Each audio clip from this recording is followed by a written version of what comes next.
democracy. And it's not really democracy. No. Representative government. Yeah, you know? I mean, that's for sure. Do you think Trump's got a chance of winning? Yes, I do, especially if people find out what Hillary has really been involved in. I mean, if they really start hammering that, we have a few months to go. It's only August. We have to go through all of September, all of October, and then November.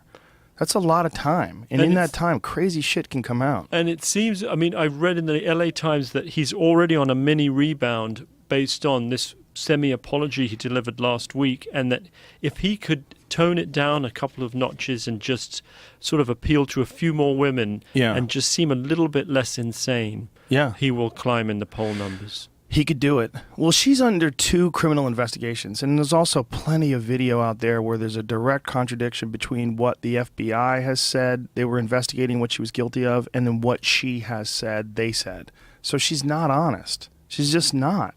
I mean, it's pretty clear when you compare many things to what she said versus the actual facts. It's just, she's a lawyer. She's a lawyer who became a politician. She's a career politician. She knows what to do. She's got Teflon in her DNA, and she keeps plowing forward no matter what. She doesn't do interviews. She's not doing any of these rallies. She's just going forward, and it's very bizarre. There's also a lot of questions. I mean, Dr. Drew did some big thing the other day talking about her health because, she had fallen down in 2012 and apparently had a blood clot on her brain and really hurt herself really badly. And at her advanced age, this is a really dangerous condition. And he talked about her health care and talked about the care that she received and what the diagnosis was. And he's like, this is dangerous stuff. And so who knows how much of her behavior, because traumatic brain injuries are really significant when it comes to the way your brain works post-injury, the way you behave, impulsive behavior, aggression. I made a program on that subject. Did you? Yeah, last year. What was it about?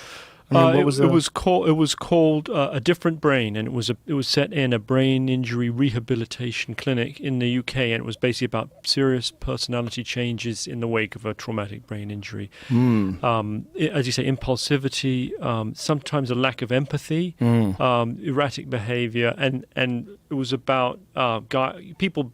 Inevitably it's about the relationships that they're in and the way in which people have to adapt around to the new needs. And, it's unbelievable stuff. I mean, you're talking about, you know better than anyone from your sports kind of interests that post-boxing, post-NFL, post-hockey, if you're a fighter in hockey, and pro wrestling too, there's been several terrific documentaries, one by Steve James called Head Games, and a few others that all examine the levels of erratic behavior after an NFL career are unreal. Whether it's divorce, bankruptcy, suicide, or serious depression, it's off the charts. Yeah, I've seen it firsthand. I've seen it firsthand from friends who became erratic and became really unstable after getting beat a few times in mixed martial arts fights. I've seen it from boxers, people that I knew when I was young, and then I met them 10, 15 years later, and life was a mess. They become alcoholics. They have a huge issue with their endocrine system, and they supplement with alcohol and drugs to try to self-medicate. It becomes a real problem. I mean, the brain is very fragile. It's connected with this very, very soft connective tissue that keeps it in place inside the head. It's just not meant to be hit that much. You're meant to survive a few bumps and bruises, and that's what it's kind of designed for. And anything else, especially prolonged, continued abuse like that, can have dire consequences. Or one significant injury can have dire consequences. One significant one can be life-changing, or in the sports context, 2 concussions, I'm sure back to back within a single sort of space of time, like one game. The first one's not good, but the second one is cataclysmic. Yes, and it happens a lot of times where people deny the first concussion, and they go right back to playing football, or they go right back to sparring.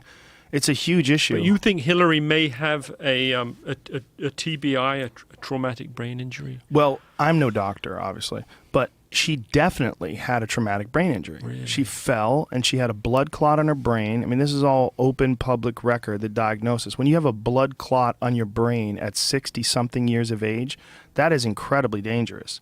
It's really bad. And then you have to address, what made her pass out in the first place? What made her black out when she fell down and hit her head? That's not good.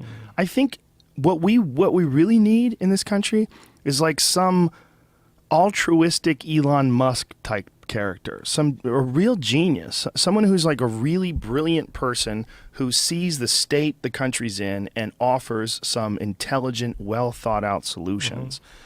That doesn't exist because those people are too busy doing whatever they're doing. So what we're left with is career politicians and then this madman who's a reality TV star, who's a casino man. I don't think that our system is good. I think it's very archaic. I think it's just not the best we can do. And I think we're just going to continue to use it until it blows up in our face. It's like instead of redesigning cars, we've got some Model T and we keep adding turbochargers to it and fucking bigger wheels. And someone says, hey man, I think we can make a better car. Fuck that. This is our car.